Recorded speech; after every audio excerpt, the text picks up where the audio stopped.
Ask yourself this question and be very honest with yourself. When was the last time someone told you you are a poor communicator? Probably never, because nobody says that. It is one of those truths people keep to themselves out of politeness or because they simply do not know how to say it to you so you do not get offended.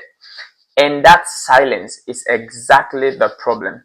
Because most people go through their entire lives, their careers, their relationships, their interactions with communication habits that are quietly working against them, and they never find out. Not because the feedback is not there, but because nobody is teaching them what to look out for and how to improve themselves. That is what today's lesson is about. I'm going to show you three specific habits that most people have, habits that silently damage how you're perceived, and more importantly, what you can do about each of these communication habits. Now, let's get into it.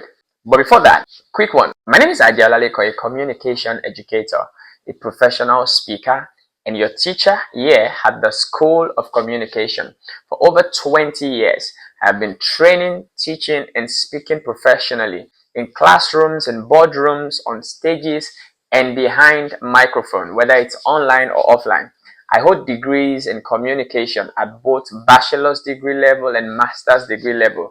I've spent my career doing just one thing: helping people communicate better. So this channel will be my classroom, open to anyone in the world who wants to speak with more confidence, connect more meaningfully, and communicate with the kind of clarity that gets people to take you seriously. So welcome. Let us get into today's lesson. The first proof that a person is a bad communicator is that, number one, they listen to reply, not to understand. Now, there is a difference between listening to reply versus listening to understand. Now, have you ever been talking to someone before and you can just feel it, that they are not really with you, they are distracted, they are probably not listening to you? Or have you ever been that person? Because sometimes we're guilty of the same. So now, raise your hand if you have been guilty of this one before. Okay, so I'm going to raise two of my hands because I have been guilty of this crime before. Now, the root cause is that most of us were never taught to listen. We're only taught to speak. So in any conversation, our brain naturally starts preparing our response while the other person is still talking. This means we stop processing what they're actually saying, or thinking of what to say, because you cannot be listening and thinking of what to say at the same time. The consequence of this is that you miss the nuances, you miss the emotions, and you respond to what you expected them to say rather than what they actually said. The other person can feel it, even if they cannot name it. They feel like somewhere along the line they were misunderstood or misheard, and truthfully you misunderstood them because you weren't even listening in the first place. Now, the fix to this is to practice deliberate delay. Resist the urge to respond to people immediately. You know, a 2-second pause after someone finishes speaking is not awkward. It is a signal that you actually heard them and you're processing what they said. And sometimes, to even confirm that you heard them well, you can reiterate the things that they said. Oh, if I heard you clearly, you said this, that, and they will confirm whether that is what they said or that is not what they said. That is how to listen with intentionality. A second communication error you're probably making is speaking without structure, which makes your thoughts to be scattered and everywhere. In communication, experience has taught me that no structure is equals to no clarity, which also leads to no impact. If you find yourself often starting a story and then taking so many detours that by the time you finish, nobody is quite sure what the point was exactly, now this second point is for you.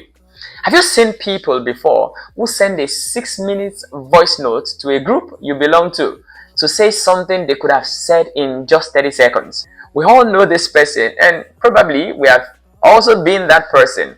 A simple way to solve this problem is to realize that clarity in speaking is not about intelligence, it is about structure. When you think out loud without a framework, we make the people listening to us to do the work of organizing our ideas for us. This is exhausting for them, and it makes us sound uncertain, even when we know what we want to say. So I'm going to teach you perhaps what is the simplest structure in communication, and it goes thus. Number one, have a point. Then give a reason for that point and give an example to back it up. So before you speak, know your point. Know why that point matters. Then have one example ready to substantiate your point. This alone transforms how you're perceived.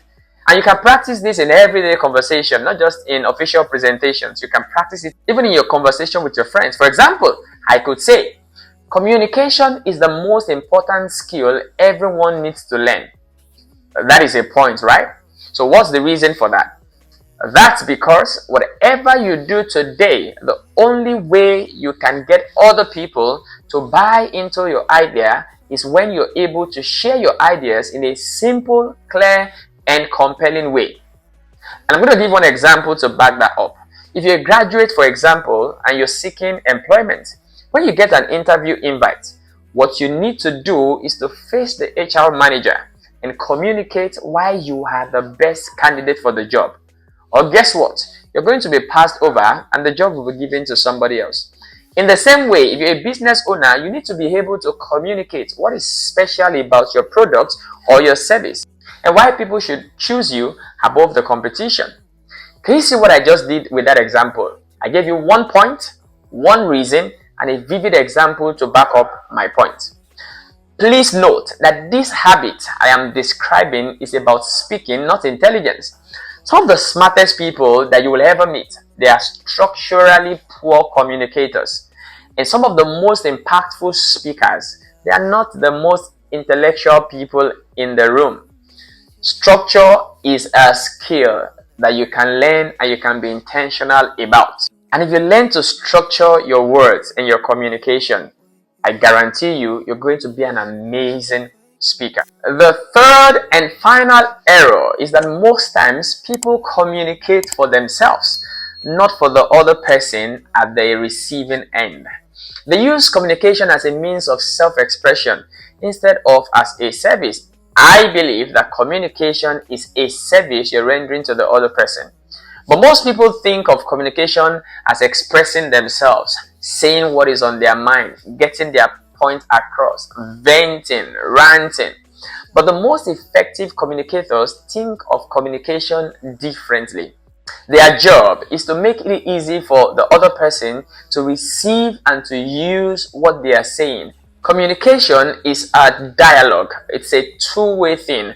Until the person you're speaking to hears you clearly without any disruption, understands you, and acts accordingly as you would want them to act, communication has not happened. Think about it. Supposing you're a manager and you want to give feedback to your subordinates, but you use the language the team does not understand. You feel you have communicated, but the people you spoke to did not understand. Communication must not only focus on the speaker, but also on the listener. You must obsess about making sure the listener gets you, because until then, communication is not effective. Now, this is how to walk around this third issue. Before you speak, ask yourself one question. Who am I talking to and what do they actually need from this conversation? That single mental shift changes your choice of words, your level of detail, your tonality, and your outcome. This is also why great teachers are great communicators. They do not just teach what they know, they teach what the students need to receive. And that is the frame for this entire YouTube channel. My goal with this channel is to upload videos that helps you become better at communication, whether in your relationship, at work, at school, or in any social organization you belong to. The School of Communication is not just me obsessing about what to say in my videos, but how to say it in a way that you can actually receive it, understand it, and make use of it in your day-to-day conversation. That is the difference between talking and communicating. So, there you have it. three habits that quietly hold most communicators back. Number one, listening to reply instead of listening to understand. Number two, speaking without structure. And number three, communicating with yourself instead of the person you are talking to. And here is what I want you to do after this video. Pick just one of these three, just one. Then watch yourself in your next three conversations and notice whether that habit shows up. For example, you could pick number one, which is listening to speak instead of listening to understand, and watch yourself whether you really do this in your conversations. You do not have to fix it immediately. Awareness is the beginning of every change. The moment you're self-aware that you really do this, now it's time to go fix it. If this lesson was useful to you, there are two things I will appreciate from you. First, share this video with someone who needs to watch this. We all have that one person in our lives who need to do better with their communication. And second, subscribe to this channel because every single week on the School of Communication, we go deeper into the skills that separate great communicators from everyone else. Like I told you, the quality of your life cannot be better than the quality of your communication. I'll see you in the next class.